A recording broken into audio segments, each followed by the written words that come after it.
you love me, just love me, yeah. Just love me. All you need to do is love me, yeah. Got me like ow. What's up, my loves? So I'm gonna do a quick get ready with me video. I'm running off to church. Ooh, okay, I have 20 minutes to get there, so mwah, I love you guys. Enjoy the video. Let's get talking and chatting about some dating stuff. My pet peeves. So I've been going back to an oldie but a goodie. This is the Oil of Olay. If you grew up in the 90s, then you remember seeing commercials for that almost every second. They still hold a good rep. Oh, I love this. And I have really dry skin, so anything nice and thick and very moisturizing is really, really good for me. Rimmel Fix and Perfect face primer. I'm not going to be using liquid foundation today. And unless I'm doing YouTube videos, I rarely use liquid foundation. Like, first time I used liquid foundation was literally 2 years ago. Even growing up, like, my mom was never into liquid foundations. People around me, they all use powders, so I've never been exposed to it much. But learning how to do makeup and enjoying it, I was open to trying new things, and now I'll use it as a base, but you'll notice in my videos I don't, you know, lather up on the liquid foundations. As the title of the video is probably my pet peeves when it comes to dating. Yes, as you can tell, I have a sour taste in my mouth when it comes to dating, but I'm not going to let that, you know, ruin my dream to be in a healthy, happy relationship with the man that God has for me someday. So that said, I'm doing my best to learn how to be optimistic and hopeful. But in the meantime, I'm just like, what's up with those dudes though? Like, the guys that I'm meeting anyway. Not that I've really been dating since I gave birth to Ruby, but there's inconsistency in the streets. Inconsistency. So that's number one pet peeve, is inconsistency. If someone shows you interest and they start acting, okay, where are my products? Yeah, if you're showing interest and then all of a sudden you're distant, when people start ghosting, like they start backing up silently, literally silently, they just don't say much anymore, and it's like, okay, if you're not interested, you just had to say it. Like, just don't waste my time, you know? I mean, not even in a rude way, just like, if you're not interested, that's fine. Like, not everybody's meant to be together, obviously. But, I don't know, be respectful about it and tell the person that, hey, like, you and I seemed to hit it off great, but right now, at this point in my life, whatever it is, I don't see myself with you. Whatever, like, I wouldn't even take insult to that. I'd be like, oh my God, thank you so much for, you know, not wasting my time. I'd be happy. I'm using my kabuki brush and I'm spraying it with some face setting lotion, and I blend it. So yeah, if you're not interested in somebody, just tell them. Just say, hey, you know what? I'm not about it. Second thing would be lies. Oh, that's a big one for me. Like, do not lie to me. Ooh, boy, you will just, you get another side of me when you start lying. I mean, it's the worst. To me, it's the worst. It's the worst when someone lies. I'm sorry. I'm not sorry. It's the worst. It's disrespectful. It's belittling. Like, I don't agree at all with putting up with that.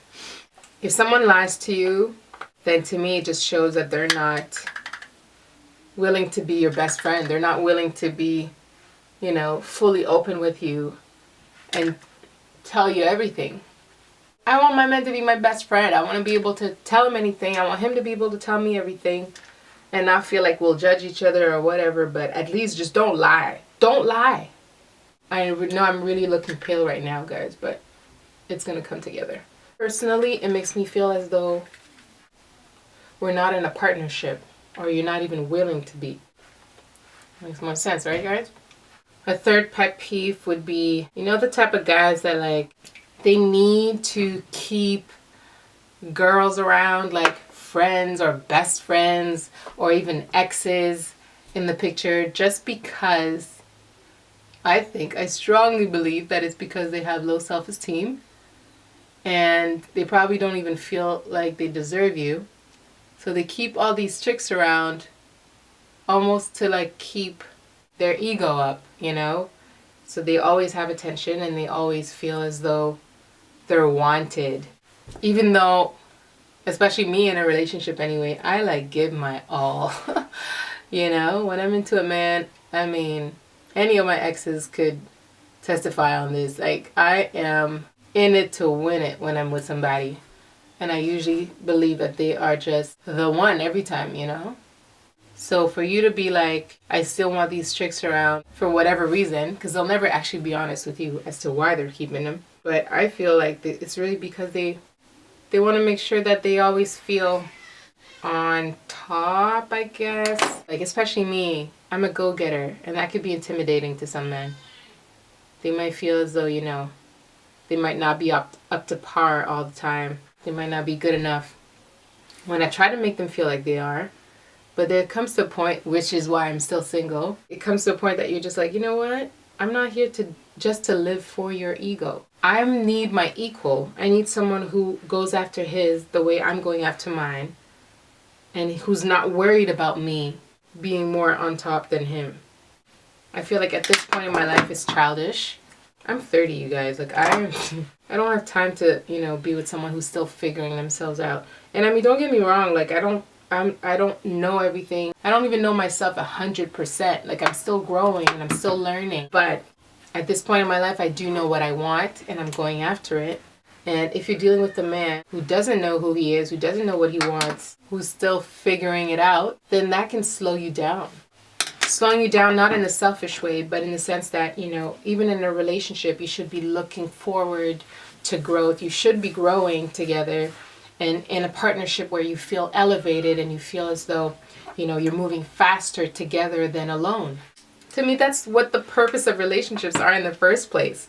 So that you're not going through life alone. It's so much easier to be with somebody else, to do it together. Yeah, so that's my pet peeve too. When guys keep a whole bunch of girls around just for their ego. And like, I have guy friends. That's not even the issue. You know, it's not even about being jealous or whatnot. Although I can be a jealous person. Shoot, what's mine is mine. I have nothing against people who do express jealousy. I think jealousy is healthy. Aside from the whole jealousy thing, what's the reason behind you spending so much time with other women? Like, what you trying to prove? And it's almost as though these types of guys enjoy watching you get upset about it. She's just my friend. What do you mean? Why are you so upset, baby? She's just my friend. It's almost like they like it. They're like, oh yes, I got girls fighting for me. And it's like, you should be over that. Let's move forward. We're in a relationship. We're in a partnership. We want to grow together. We have plans together. Like, that stuff is high school.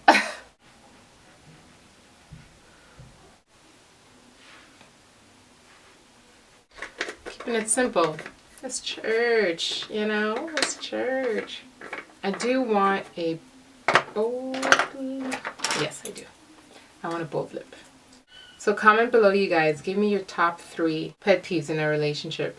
Or just dating-wise. It doesn't have to be while you're actually official, but even just interested in somebody. What is it that you don't like the most? I'm also going to do a video about my pet peeves during first dates. Like the first time you ever meet someone. Not when you meet them, when you actually go out together for the first time. Some of the things that they say just to make themselves look good, but you catch them in the act, like you know they're making it up. Or, you know, with how they behave. Things like that, you know. I'm going to do one soon. I think it's funny.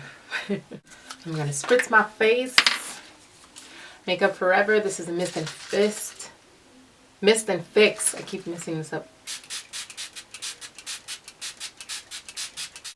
Especially if, like me, you're using a lot of powders, you want to use this because this will make your face look like skin. Like, it will be hard for someone to know that you're wearing that much powder and concealer.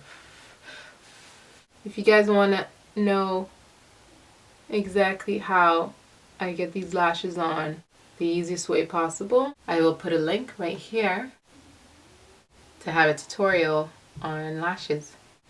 Do you guys think this is dramatic? Like, to me, this is not dramatic. Blow on your lashes, guys. You'll see in the tutorial, you'll see that this is a crucial step. So I don't think I'm gonna do a bold lip. I think I'm gonna keep it simple. Simpler. Unless I should just go hard. Go hard or go home kind of thing. Yeah, I'm gonna go hard.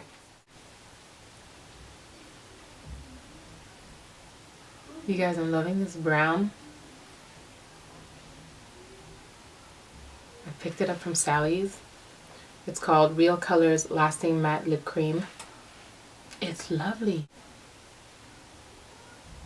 I'm trying not to put too much because I don't like when it creases.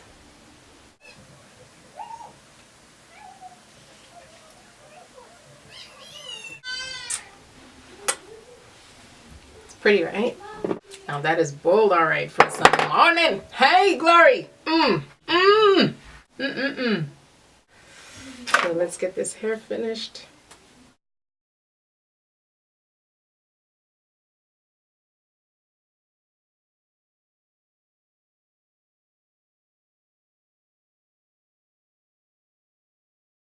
All right, you guys, I'm off to church. This is the finished look, and I love you guys so much. Thank you for watching, and I'll see you in my next video. Remember to stand tall in life and in love. Mwah.